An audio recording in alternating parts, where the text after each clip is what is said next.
Ռուս-ուկրաինական ճակատում անօդաչուների ու հեռահար հերթիրների մարտերը շարունակվում են։ Այս գիշեր նույնպես թիրախում են եղել ինչպես Ռուսաստանի թիկունքը, այնպես էլ Ուկրաինայի խոշոր քաղաքներն ու նավահանգիստները։ Ուկրաինական անօդաչուները գրոհել են Ռուսաստանի Սարատովի մարզի Էնգելս քաղաքը։ Մարզային իշխանությունների տվյալով կան տուժածներ։ Անկախ մոնիթորինգային ալիքները պնդում են, որ հիմնական թիրախը եղել է Էնգելսի ռազմական օդանավակայանը, որտեղ ռուսական հեռահար ավիացիայի ինքնաթիռներ կան։ Աստրան հայտնում է, որ անօդաչուներից մեկը հարվածել է օդակայանի թռիչքուղուց մոտ 2 կիլոմետր հեռու գտնվող բազմաբնակարան շենքի։ Ուկրաինական հարվածների հետևանքով զոհեր եւ վիրավորներ կան նաեւ Յարոսլավլի, Բելգորոդի եւ Բրյանսկի մարզերում։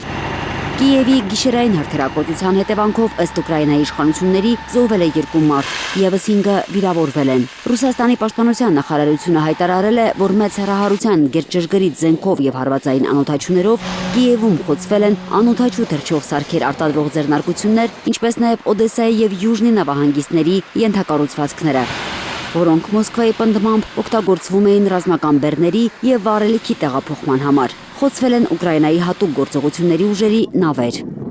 Ուկրաինայի անվտանգության ծառայության Սևծովից հրապարակած կադրերում երևում է, թե ինչպես են ծովային դրոնները հարվածում ռուսական երկու-լցանավի։ Կիևը պնդում է, որ այդ նավերով Ռուսաստանը նավթ էր տեղափոխում, շրջանցելով արևմտյան պատժամիջոցները։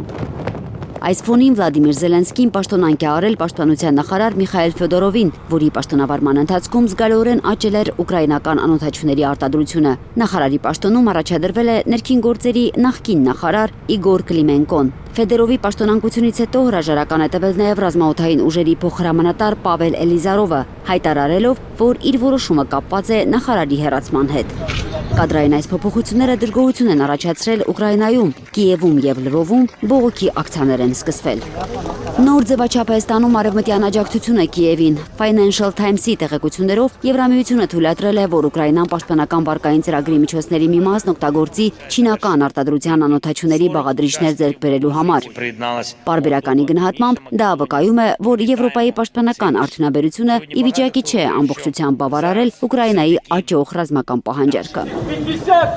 Թեժ մարտերի ֆոնին Մոսկվան եւ Կիևը պատրաստվում են մարդասիրական քայլի։ Այսօր նախատեսված է զոհված զինծառայողների աճյունների փոխանակում։ Սովինար Բարխուդարյան, Արմեն Ապրեսյան, Հայլուր։